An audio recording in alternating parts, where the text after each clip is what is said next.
What would your reaction be if I told you that more than 2,500 people gathered to watch the sad spectacle of an elephant being hanged to death?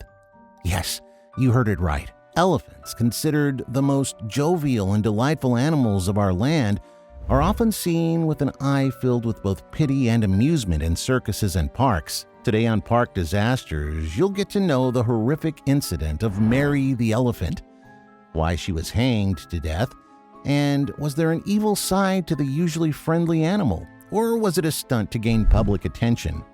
We're here to talk about everything. While strolling through the Tennessee State Archives, I came upon an interesting photo. The photo appeared to show an elephant being hanged in a town square. So I had a little talk with the archivist, and here's what I found out. In 1916, the town of Erwin, Tennessee experienced a rapid increase in population due to the railroad boom.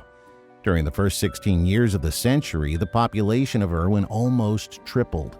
The town was home to the Cincinnati and Clinchfield Railroad's repair facilities, and the streets were lined with makeshift boardwalks. The streets were ankle-deep in yellow mud, and the Clinchfield line was used to transport coal from the Tennessee mountains. For many years, the railroad yards had been the busiest place in the town. This beautiful image and landscape might be misleading to what you'll be hearing next. This was the place that became the execution and burial site for the murderer Mary, a 5-ton cow elephant. Sparks' world-famous shows was owned by Charlie Sparks, who was in desperate need of public recognition. Sparks wanted to surpass his southern rival John Robinson's 4-ring circus and menagerie. Unfortunately, Sparks didn't have the financial resources to do this, but what he did have, he employed effectively. Sparks featured educated sea lions and grease-painted, powdered dogs, humans and clowns, as well as men who walked on his head and a variety of amusing elephants. The most notable of these attractions was Mary, who was billed as the largest living terrestrial animal on Earth. At the age of 30, Mary was said to possess 5 tons of pure talent. She was able to play 25 tunes on the trumpet without missing a beat, and the pitcher in the circus baseball game routine was said to have astonished millions of people in New York City. Rumors and exaggerations circulated around Mary like wildfire. She was a dangerous individual, having killed 2 people, or possibly 8, or possibly 18. No one could be sure. Mary was Charlie Sparks' favorite, his source of income, and his ambition to achieve circus glory.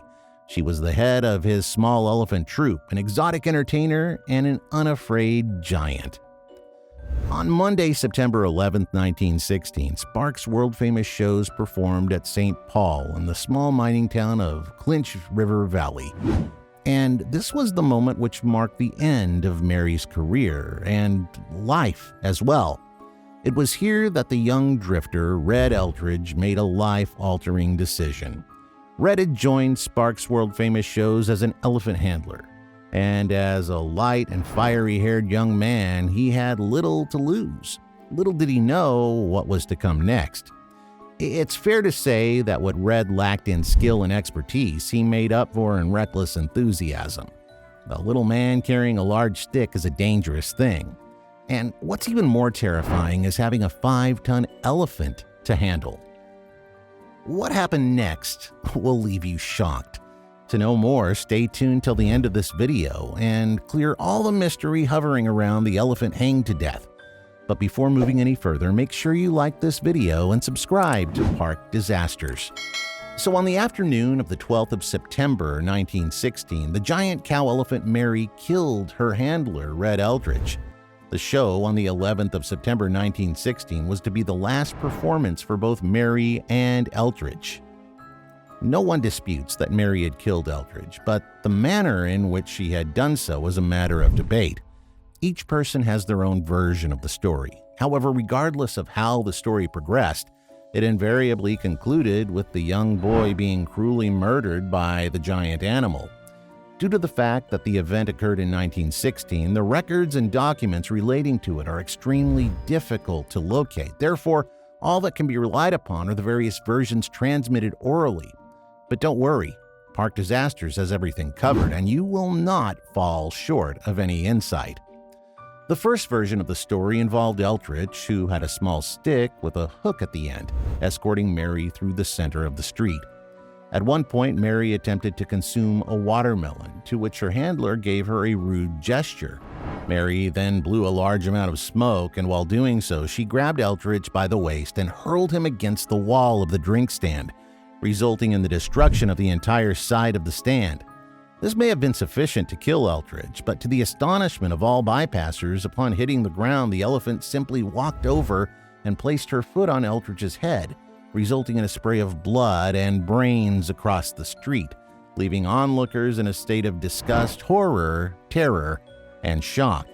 The Johnson City staff reported a version of the incident on September 13, 1916, in which Mary was said to have struck Eldridge with her trunk, lifted him up 10 feet, and then thrown him to the ground in a fit of rage.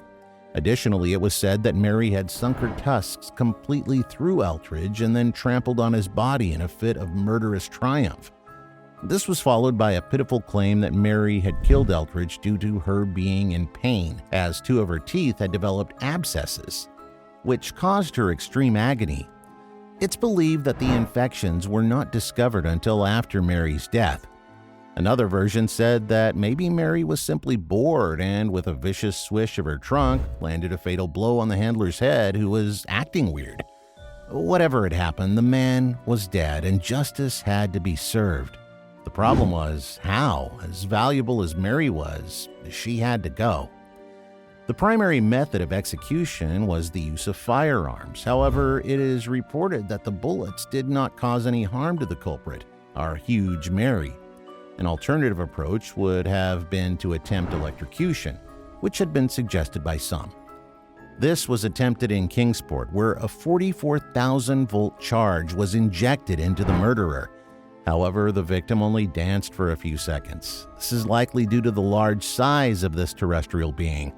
Additionally, it has been reported that the electrocution method was never considered, as there was insufficient electricity running in the railway yards to... So, what do you think happened to the tusks?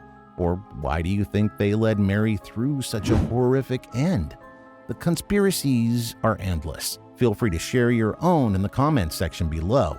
If you feel intrigued, make sure to like this video and subscribe to Park Disasters for similar content. And before you go, hit that notification bell icon to get notified as soon as we upload another thrilling story. And we'll see you in the next one. Bye!